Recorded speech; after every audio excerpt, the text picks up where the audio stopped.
What's up guys, Tyler Johnson here, Mutant sponsored athlete. I'm 5 weeks out of the Mr. Olympia right now in the classic physique division. So I got into bodybuilding pretty young. I was 17 years old. I didn't really take it seriously as a bodybuilder, but I did start training at 17. I was just finishing up high school, and I was a really small kid, to be honest. When I started, I was about 120 pounds.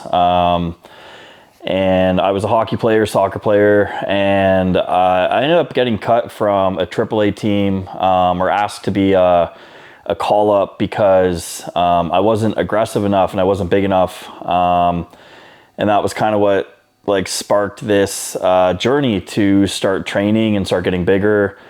And within the first month and a half of training, with no diet, no plan, no nothing, it was just me going to the gym and having a good time. I put on 20 pounds in my first month and a half, and kind of from that point forward, I knew that this was something I wanted to do. And bodybuilding at the time, though, this was about 13 years ago, so bodybuilding at the time wasn't as established. So men's physique didn't exist, classic physique didn't exist, bikini didn't exist, wellness didn't exist.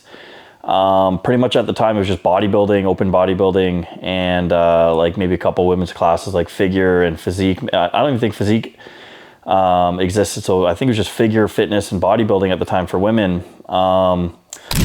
And I started training, I was training for probably 2.5 years consistently. I wasn't that serious with my diet, but I was eating a lot more than I was prior because I wasn't really eating anything before I started training, maybe 1 or 2 meals a day, and they were very small meals. So I started eating a lot more when I started training because my hunger kind of spiked, and I kind of just got into this lifestyle a little bit more. And then I was putting on good muscle, and I was putting all this time and effort into the gym. And funny enough, it was my mom actually who suggested doing my first show. This is before we knew anything about anything. CPA didn't exist at the time. It was OPA and CBBF, which are the Canadian organizations at the time. And so I did my first show. I was 19 years old. I was 19 turning 20. It was the Winston Roberts Invitational in Coburg. That was October 19th, 2013. In men's physique, it was pretty much the first year after it just started. I think its inception was 2012. So in 2013, it was starting to pick up a little bit. That's when I did my first show. I won the overall at that show. Pretty much prepping for 4 weeks. I didn't take it that seriously. Dieting wasn't really a thing at the time. Coaching really wasn't a thing at the time. You couldn't find coaches at the time as easily as you could now because Instagram was just sort of developing. So it was just a much different time in bodybuilding. It was kind of just starting in terms of like the growth of the sport and trying to get a little bit more mainstream. And Instagram can be thanked for that a little bit because it really helped grow the sport. And then so I did my first show 2013, and I won the overall. And from there I was hooked. And then going forward, I did the provincial show with 31 guys in my class. In 2014, I took second place. I think I was 20 years old. And then I did the national show 4 weeks later in Edmonton. I took 4th place in Canada. And then I think I did a couple more men's physique shows, the Arnold's and nationals. Again, I didn't place very well in men's physique. So in 2016, that's the first year of classic physique. And I did my first classic physique show in Stratford, Ontario. That was April 2016. I won the overall there as well. And then I went to provincials where I took 3rd. Ended up taking a year off after that because I just wasn't really happy with kind of how I placed, and I deserved that placing. So it was just kind of a matter of I need to put more work in. And so I went from the provincial show, I took the year off, and then I came back in 2018 for the Toronto Pro Qualifier. It was the first year of the Toronto Pro Qualifier because the CBBF split and the CPA started. And then the whole kind of tier system switched up, and a lot of changes happened to the organization. So the tier system was different, where it used to go regional, provincial, national. It was pretty much now just regional and national / pro qualifier. So I did the Toronto Pro Qualifier in its first year in 2018. I took first, but I didn't take the overall, where the overall was the only person who got the pro card. And then I did the national show that year, where I took second in my class to the overall winner, who got his pro card. And then I took that, I didn't take the whole year off, but I competed the very next year, like the very next national show a year later, where I won my pro card in October. Funny enough, the same day that I did my first show, it was October 19th, 2019. So 6 years later to the exact day, I ended up turning pro. And then onward, I've been a pro ever since 2019. I did my first pro show 2021, October. I think it was October 23rd, 2021. It was the Hurricane Pro in St. Petersburg, Florida, where I took 4th place in my pro debut. And that for me was a big kind of feeling of validation, knowing that I deserve to be here, and I am a pro, and I fit in. And from there on, I just wanted to put a little bit more work in, because I thought, you know, if I fit in here, I believe I can win at this level. And so I took a little bit more time off, and did the Toronto Pro 2022, which was in June. And I won that show. That was my first pro win. That was my second pro show. And I qualified for the Mr. Olympia 2022, where I did not place. So I took 2023 off, and came back this year in 2024, where I competed 3 times, 2 of which I won. So I won the Alabama, I think it was called the Body B1 Classic in Alabama. And then I won the Indy Pro Super Show 1 week later. And then I took 3rd place in Orlando Pro 1 week later after that. And then I've been just getting ready for the Olympia ever since. This year's prep is a little bit different, especially for the last 3 shows. I was eating a little bit more because I had a little bit more time kind of heading into it. My body fat levels were a little bit lower heading into the prep.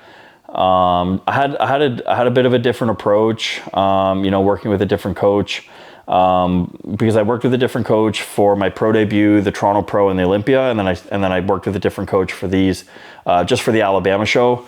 So it was just a different approach, you know, different protocols, different programming, you know, less volume in the programming, just different. And the food was a little bit higher. The food choices were a little bit different. But now that I'm coaching myself, I've taken a little bit of both approaches and meshed them together.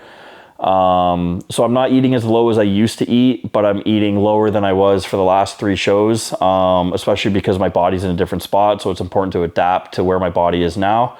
And then I can kind of work with myself in terms of the protocols and do what feels right for me. Most importantly, to keep my health in check and just make sure that I'm responding really well. And yeah, so it's just a little bit of the best of both that I've had, and just doing what works for me.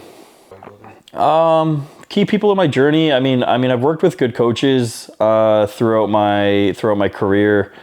You know, but for me, it's mainly just my parents, to be honest. They've been my biggest supporters ever since day one. Like, my mom was the first one to suggest competing, and my dad was my coach through hockey and soccer growing up, mostly hockey, to be honest. And you know, if there's anyone who can push me harder than anyone, it's my dad, to be honest. And so I just use that as my motivation throughout my prep now. I don't really have a coach to push me, so I push myself. But internally, I kind of have my parents screaming at me from the stands in the hockey arena and the soccer field. So to be honest, you know, I've great friends, a great support system. You know, I have a lot of people to thank throughout the journey, but if I had to choose, you know, who is the most influential, I would just say my parents.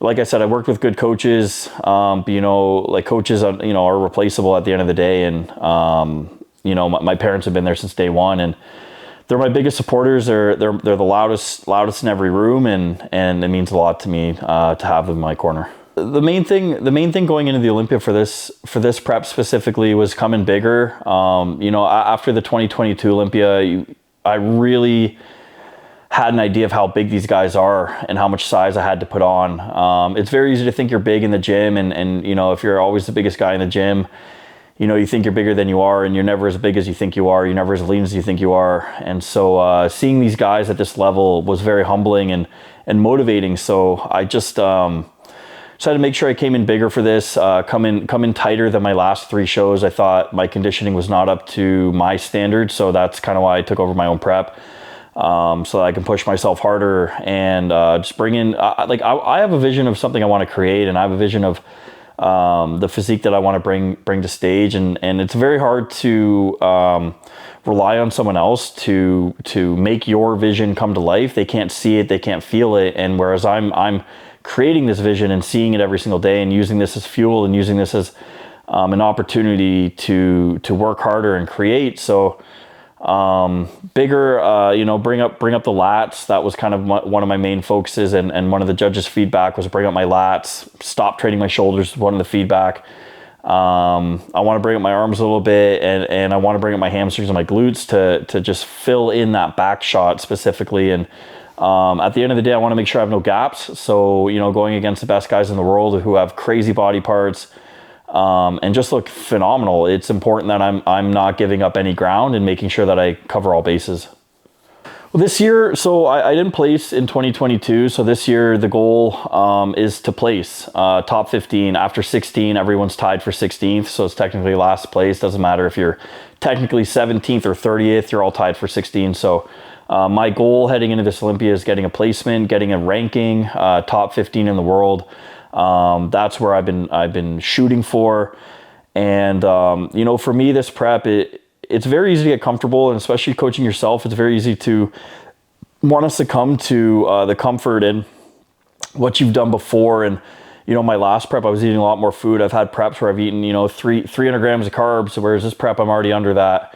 I've had preps where I never went over 35 minutes of cardio. I'm already pushing harder than that. So, the ideology of this prep is digging deep, and not just digging deep in terms of the physical aspect of it, but more so the mental, the spiritual, the emotional aspect of being a competitor and being a coach and being a human being and learning about myself, and digging deep is all about learning about myself, learning more and what I'm capable of. And I think it's important to, try and push the pace and push yourself harder than you thought you could go. Like I said, it's very easy to get comfortable. So it's a matter of finding what you're made of and really just making sure that you're leaving it all on the table. That was one thing with my last prep that I wasn't really happy about. I felt like there was more I could give. And, at the end of the day, I'm just following the plan. I have a coach who writes the plan, and I follow. And as an athlete, it's my job to follow the plan. And that's what I did. And unfortunately, I just wasn't very happy with the end product. And